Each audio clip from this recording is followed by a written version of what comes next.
Hello, everybody. My name is Graham Elwood, and you are watching The Political Vigilante. We want to bring her back on the show. It's been a couple of years. She's the host of the Katie Halper Show, and she has been very actively following what is happening in Gaza at the hands of the Israeli army. Please welcome to the show, Katie Halper. Hi, thanks for having me. Thanks for taking the time, Katie. I know you've been very busy. So since it's been 10 days, 12 days since the Hamas attack. And since that time, Israel has been just indiscriminately bombing Gaza, pretty horrible. And you've been very, very outspoken about this. And you said you're Jewish and you have family in Israel, and yet you're very critical of Israel. So, first of all, tell us what you know, what is happening in Gaza right now. What is the current status? Well, obviously, as people probably know, there was this bombing that happened. And at first, it was basically kind of accepted that it was Israel who did it. Now Israel's saying they didn't do it. They're saying, of course, they would never target a hospital. But the problem is that's not true. I mean, even if they didn't do this one, we know from the past that they've bombed hospitals in the past. Just like a couple examples. So they did Al-Shifa Hospital in Gaza in 2014.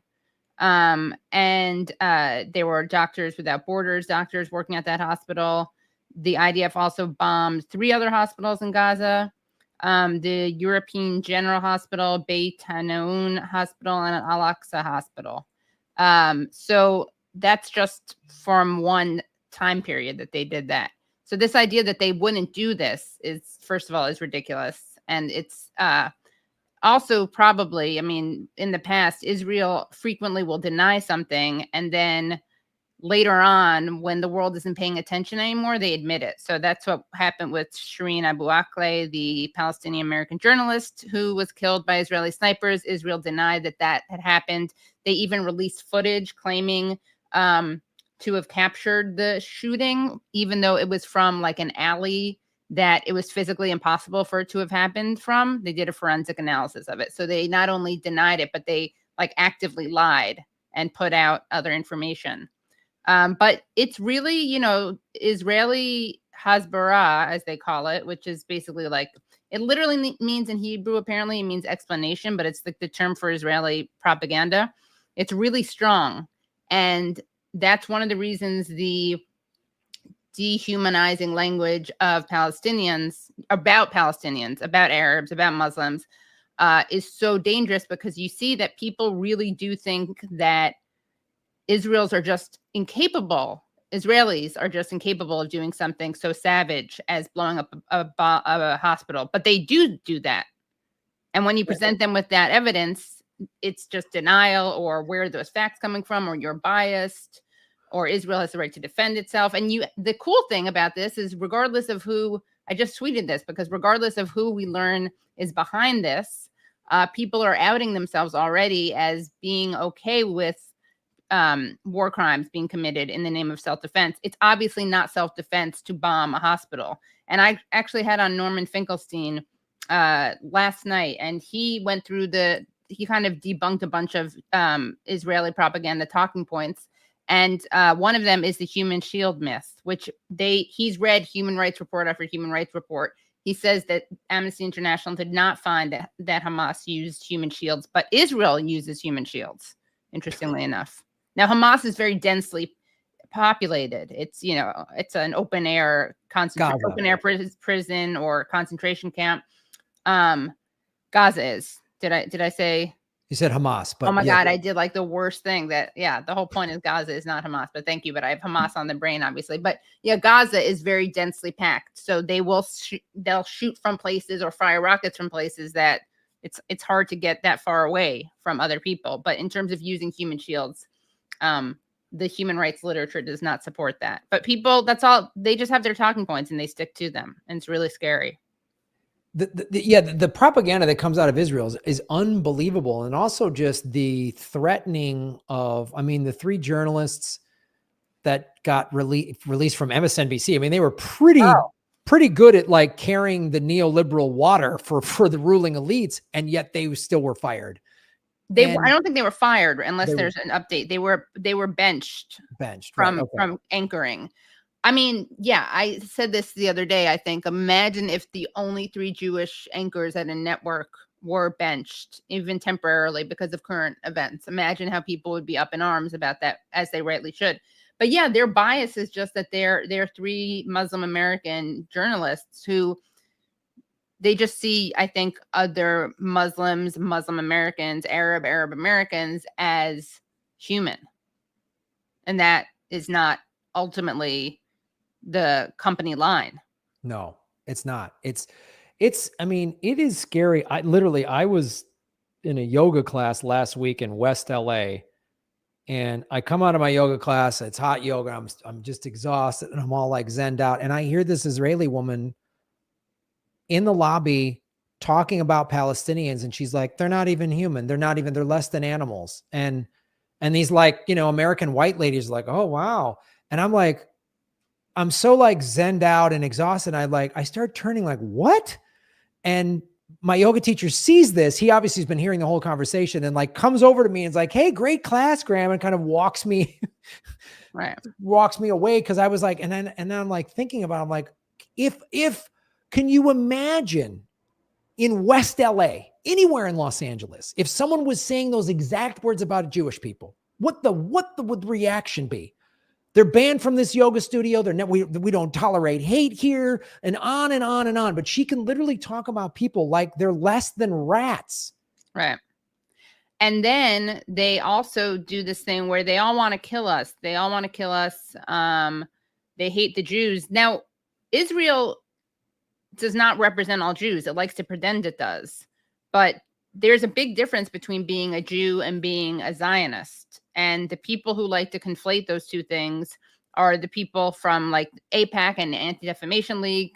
So they lie and pretend that it's anti-Semitic to be anti-Zionist. And the other people who conflate those two things are big-time anti-Semites who use those terms interchangeably, like the Zionist this, the Jew that. What the irony is that you have these people who make their living allegedly calling out anti-Semitism, like AIPAC and the ADL, and they're actually perpetuating an anti-Semitic trope, suggesting that Jewish identity includes a loyalty to Israel. Yeah, let's talk about that because it's funny. I grew up in America, just kind of not paying much attention, kind of hearing, well, if it wasn't for Hamas, Israel wouldn't have to do this. And the reason I am now way more in favor of Palestine and holding Israel accountable is because like friends of mine that were Jewish were like, Graham, you need to understand the difference of this. And then learning about all of these Israelis and Israeli organizations that are like, this is wrong. Yeah, like B'Tselem is a human rights organization in Israel. It's their biggest occupation-related human rights organization. They've come out and called Israel a Jewish supremacist state. They say that there's apartheid there. They condemned, obviously, what Hamas did, but they're also condemning what Israel's doing. And that's the thing that's driving me crazy in this discussion. And as you pointed out, like Noam Chomsky was a huge critic of Israel, Norman Finkelstein. So lest anyone think that you have to be an anti-Semite to be a critic of Israel. They're both Jewish. And what's amazing is that Norman Finkelstein lost family members in the Holocaust, and his parents were Holocaust concentration camp survivors. And he sees that this is unjust. And it's because of what his parents went through that he sees the treatment of Palestinians as unjust. And then you have Gabor Mate, who is a Holocaust survivor. He was born in Hungary, and he sees that it's unjust. And for him, never again I interviewed him. I'm going to release some shorts from this interview, but he sees never again isn't just for Jews. It's never again for anyone. And that really, we're seeing this big division. I'm really proud that on Friday night in Brooklyn, New York, there were like 1,000 Jews in the streets outside of Chuck Schumer's house demanding that he call for a ceasefire. And then there are these organizations called organizations like If Not Now and Jewish Voice for Peace. And they're organizing a big protest tomorrow calling for a ceasefire. And it was very moving. Jews say, no, not in our name, no to apartheid state, never again as now, ceasefire now. It was very moving watching people, instead of weaponizing the Holocaust to justify ethnic cleansing and genocide, which is what people do and are doing now, every time they refuse to call for a ceasefire and they say something about the Holocaust, they are, because of their experiences or their families' experiences or their, the culture from which they come or their family's history, it's because of that they want to prevent this from happening again. Well, that's powerful, and it is impressive to see, and it has to. I mean, the whole world should be paying attention and saying this. And like, I'm an American of Irish descent, and so the Irish are typically pretty. Yeah, they are in favor of Palestine because they were under English rule for 700 years. And I went to this protest on Friday. I wore a keffiyeh, and my friend who I went with he's Irish American. He has an orange and green keffiyeh. Nice. And you hear what Claire Daly's saying. Oh yeah. And to me, the parallels that I draw are, and why, and I said this, to Lee Camp, my co-host on Government Secrets, who says he's, Jewish by birth, atheist by choice. Right. Like the best of us. That's what I am. I'm not religious. I guess I'm technically agnostic because I think I'm 99% atheist, but 1% don't know. So technically, mark me off as agnostic, I guess. Yeah. Sure. I mean, and the thing I always bring up is I can relate. I was raised Catholic, but I do not support that religion because they had this weird thing of letting priests molest children and covering it up. But why I think it's important and powerful that Jews and Israelis speak out about this in the same way it was Catholics. If you watch the movie Spotlight, which is based on a true story and real people, it was Irish Catholics in Boston, and priests were doing this all over the world and maybe still are, but it was Irish Catholics in Boston that turned a blind eye to this and said this wasn't that big of a deal. And then it was Irish Catholics in Boston that said, this ain't right. This ain't right. So you, and I will push myself to the front of any line of criticism of the Catholic Church. Right. I feel this is my duty. But also, because also when I speak out about this, I'm told I'm either anti-Semitic or Graham, you don't get it. You don't get it. It's nuanced. Yeah. That whenever people say that, or if they try to tell you it's anti-Semitic, you can just say, well, I stand with Jews like, if not now, Jewish Voice for Peace, B'Tselem, the Israeli human rights organization that is condemning what's happening now as a war crime. I mean, the other argument is that this doesn't make Jews safer. I mean, that's a whole other discussion, but this does not make Jews safer. I mean, if you want to create enemies doing bombing hospitals, you think that's not like creating more enemies, especially when you're constantly pretending that it's in the name of the Jews and try. In fact, I think Hamas has in its I have to review it, but I think Hamas distinguishes between Zionists and Jews, which is interesting because that makes them less anti-Semitic than some Jews, if we're being honest, who pretend that they're the same thing. Well, let's talk about that. That's excellent. Folks, you're watching The Political Vigilante. We're here with Katie Halper from The Katie Halper Show, because this is important to discuss as well as this plays out, because I'm watching this going, look, first of all, just as a student of history, right-wing dictators, right-wing nationalist leaders like Netanyahu, it never goes well for them and their country throughout history. They always lead their countries down this war. They live long, like Pinochet. It's really unfair, but yeah. Yeah, yeah. But ultimately, in many examples, they, like Mussolini, lead to the demise of their whole country, or it wasn't really Emperor Hirohito, it was more like the Japanese generals. But again, look at what path that led them down.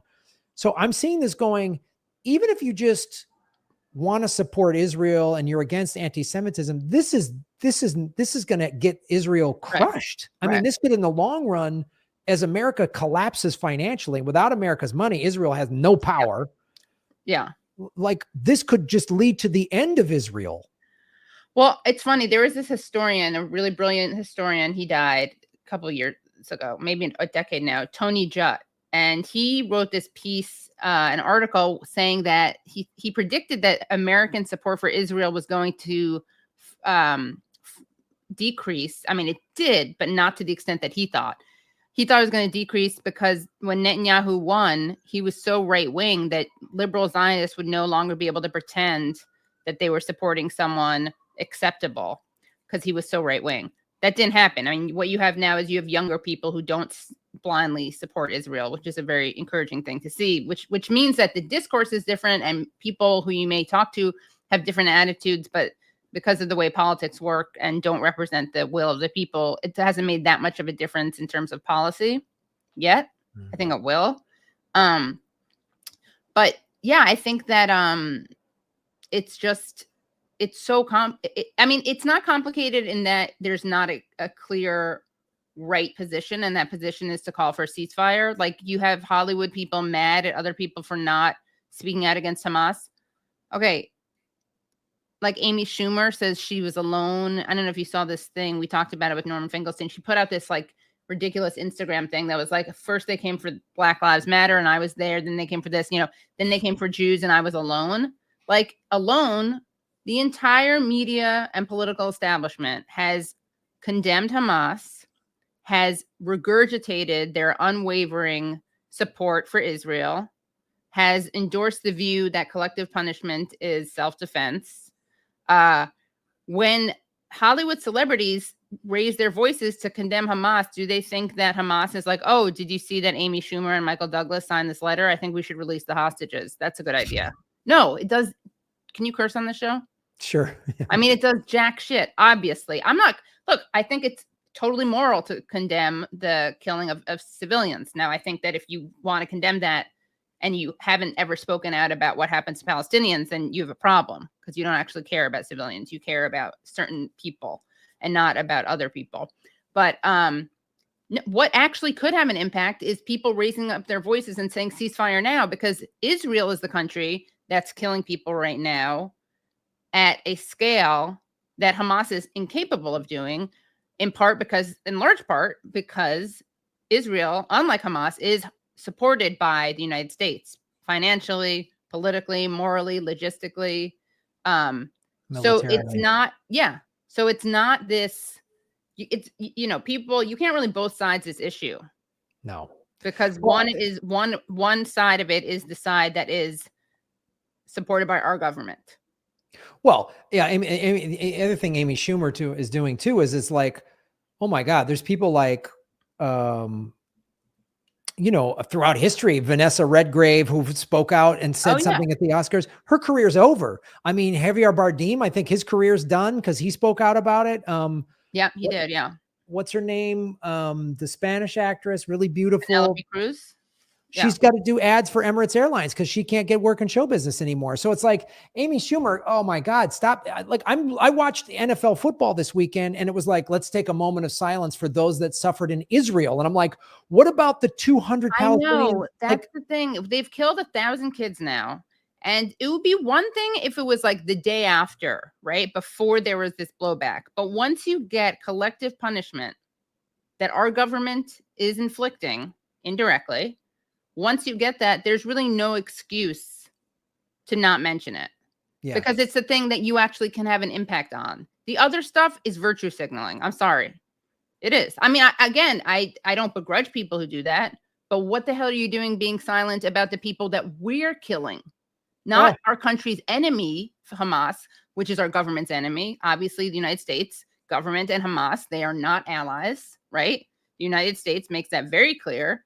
So we're not, we have nothing to do with what they're doing. We have everything to do with what Israel's doing, though.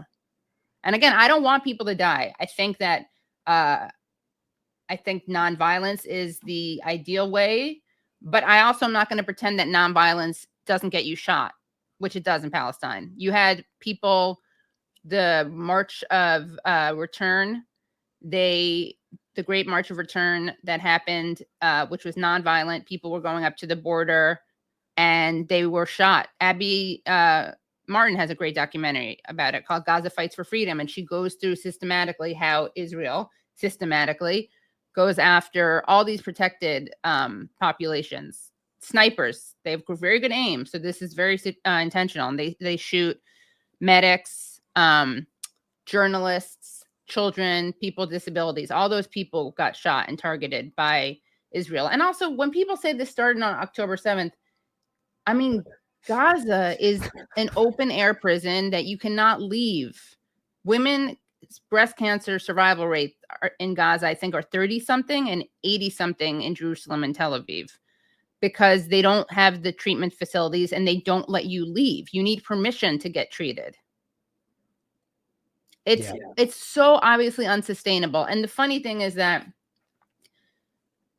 Netanyahu, both Israel and America, helped create Hamas because they wanted a counterbalance to the PLO, which was more like a Marxist radical organization, more secular. I mean, they had a lot of different people at part of it, but it was not Islamist and the way Hamas is. And so, well, now, and then once you created this party, then you want to just eliminate everyone that they are ruling over. And they won an election. Sorry, they won an election. But of course, their people are actually trying to hold that against people as if that's a death sentence who you vote for. And the kids, the 1 million kids in Gaza didn't vote for Hamas. Not that it should matter, honestly. Like, I don't think that we should be executed because we voted for Trump. Yeah. It's, I mean, the other thing too, the hypocrisy that drives me nuts is, before the Hamas attack, October 7th, a week or two prior, there was a 2-year-old Palestinian boy that was killed. There was 200 Palestinians killed just this summer. Right. And where's the uproar about that? Why aren't people? So all these people who I did a Google search, an advanced Twitter search for Amy Schumer, because she was posting all this stuff and chastising people for not checking in on your Jewish friends. And I searched, of course, advanced Twitter search for Amy Schumer tweeting about Palestine, Palestinians, Palestinian and Gaza, and got 0. And then some other person who was like, pretending that she cares about Palestinians. I saw she tweeted one thing about Gaza after October 7th. She had never tweeted about Palestine, Palestinians, Palestinian Gaza before then. Ever. Yeah, ever. Yeah. Well, this is, I mean, this is the hypocrisy of America too. It's like everyone like a year and a half ago at the awards show saying, I stand for Ukrainians. I can't stand for the 370,000 dead people in Yemen or all the other countries that America has helped kill people. Like I'm just so sick of the selective outrage. Oh, totally. Yeah. The selective outrage. And then of course, stepping back even more with Ukraine is the fact that the United States could not care less about Ukrainian civilians. Yeah. Because if they did, they wouldn't have sent their British errand boy, Boris Johnson, to tell Zelensky not to negotiate with Putin. But yeah, the United States has blood on its hands in both the case of Ukraine and in the case of Israel in different ways.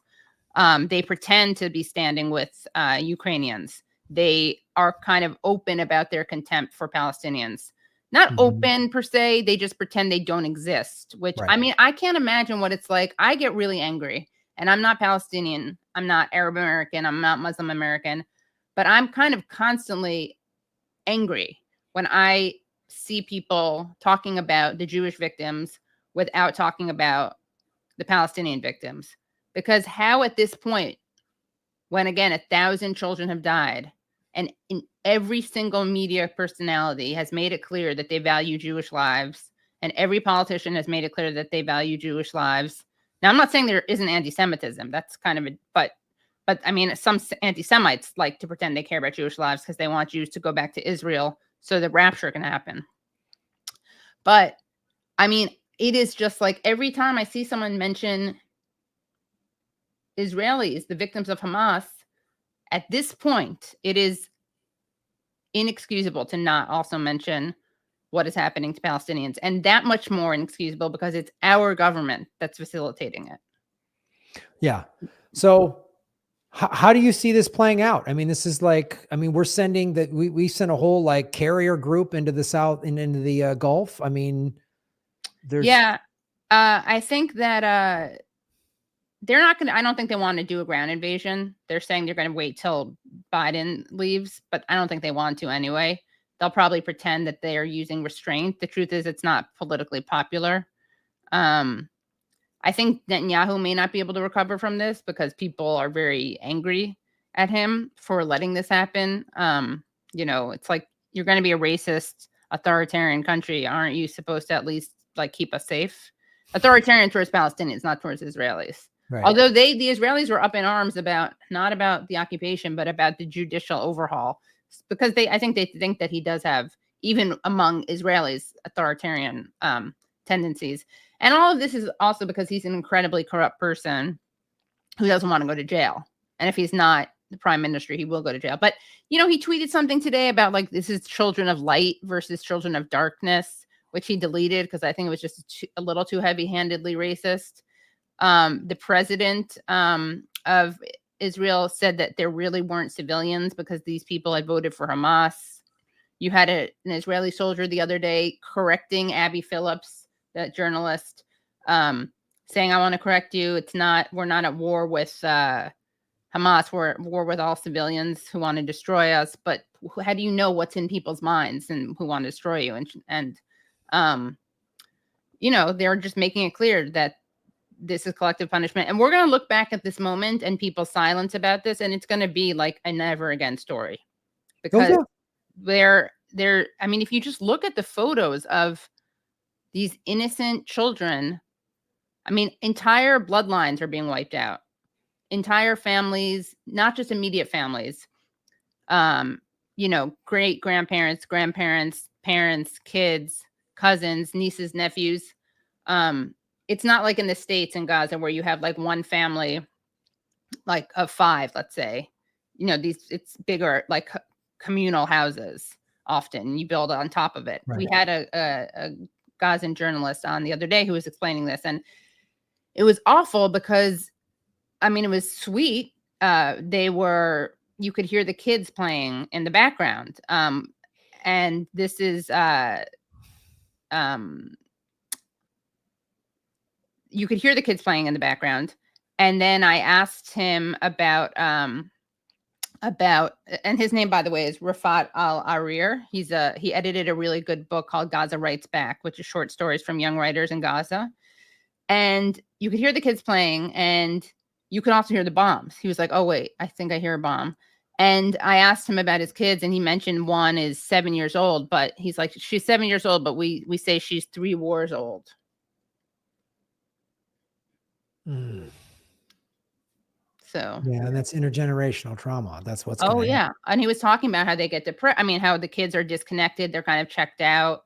There's this other video. I don't know if you've seen it, but it's so heartbreaking. It's of this girl in Gaza who's like, I don't know what to do. I'm sick all the time. I just want to help my people. I want to be a doctor. And I'm just like, I wonder if we just like strapped these people down into a chair and made them watch this stuff, if they would be forced. I guess their like ulterior motives are so strong. The check that they get or their ideology. I think some people are just Jewish supremacists and will never be reached. I think other people are very fearful and maybe can be reached and have to learn that their safety and the safety of Palestinians are not mutually exclusive, but they need to be like their safety are intertwined, which is why there has to be, I would say, one state. That's a whole other discussion. But yeah, I think that people just need to see, if we had a responsible media, everyone would be up in arms about the bloodbath right now. That's what's so frustrating. That's what's so maddening. And then, you speak up about it, you get fired, you get demonetized, you get whatever. And it's like, that's what is so frustrating, is because if these videos got out there, and the only way you can see them now is on like TikTok or whatever. And hey, amen for TikTok, because they're owned by China. Right. So you're a TikTok star, right? I have 13 TikToks. I have 2 different accounts. I can't figure out which one to use, but yeah, that's where I'm getting footage of what's happening over there, is on TikTok. Yeah, and Instagram I'm getting some. Yeah. But I've seen people saying that they're getting shadow banned, and so I guess I should move over to TikTok. For sure. Well, Katie, I know it's getting late there, and I appreciate your time, and I know you're busy with all this, but I really, it's good what you're doing. It's good you're getting the word out. It's good you're being, calling out Israel and making the definition, really showing people the definition between Zionism and Judaism, as they're 2 different things. Distinction, yeah. Yeah. And it's worth pointing out. There's still Catholics that defend the priests. And those people, I don't know what to say to them. They're nuts. The Catholic Church hired judges to discredit people who had repressed memory saying, oh, it was just a bad dream. And even though there's all these clinical psychologists saying repressed memories are real, these are the signs of it. It's not so there's people just out there that are just gonna sign with their team no matter what. And they're not. Tribalism. What makes it so scary about, as I say this as a Jew, what makes it scary is that, well, Irish people also obviously have faced a lot of discrimination, but what's scary to me is that because of the way history worked, like Israel is a settler colonial project. At the same time, some of the people who went there had their families wiped out. But they come from like an underdog community, like historically Jews are, persecuted, right? But that changes when you're the enfranchised group in a country where you're trying to dominate others. And look, I think the idea of Zionism, like the idea of a place that's safe for Jews to live, that's great. But that's not what happened. It was a place that dominated and expelled other people and took their land and took their homes. Yeah. This was not a coexistence project. No, I mean, again, on TikTok, I saw this Israeli director has this movie out about the 1948 Nakba and how he's like, this wasn't some peaceful moving people. It was brutal. It was like the Trail of Tears. I mean, it was like, it was, and go ahead.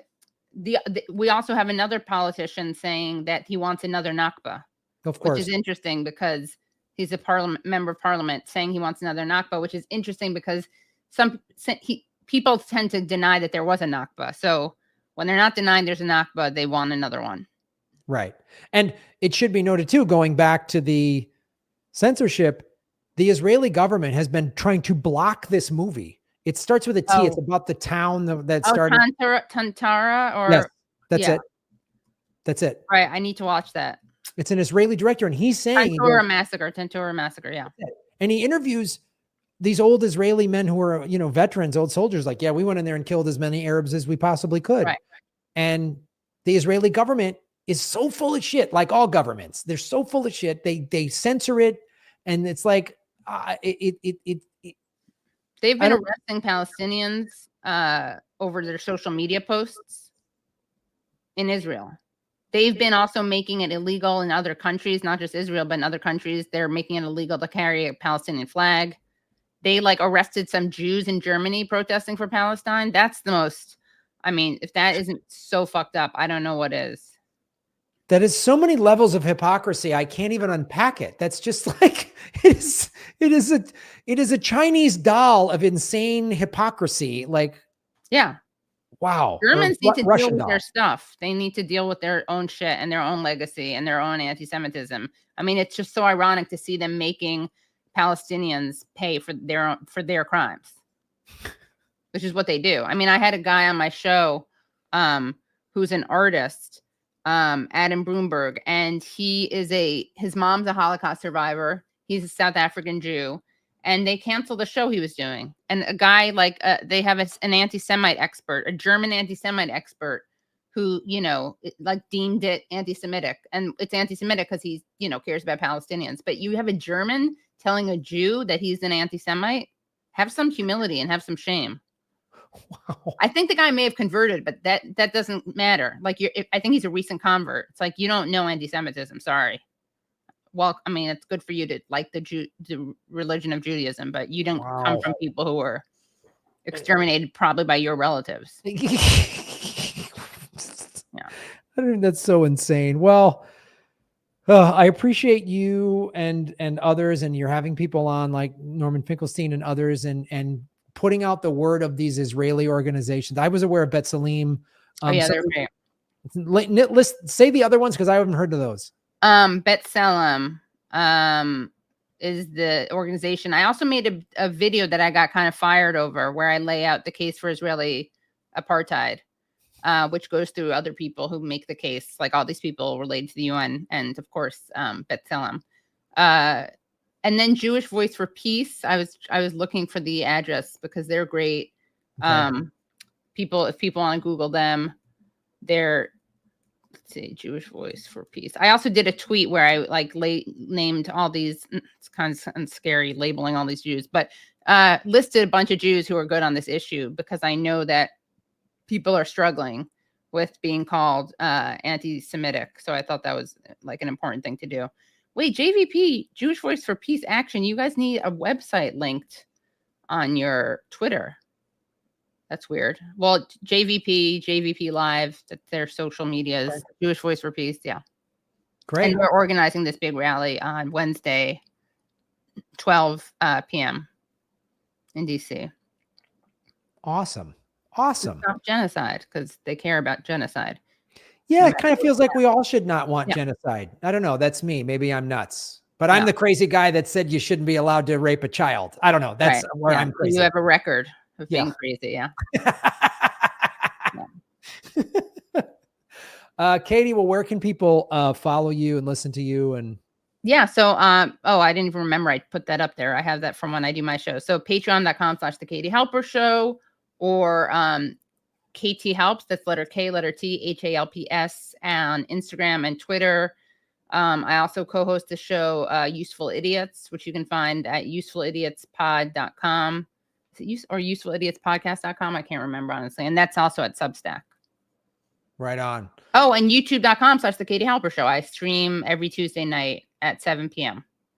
Boom. And we're going to probably have some Jewish guests who, one of whom got arrested last Friday.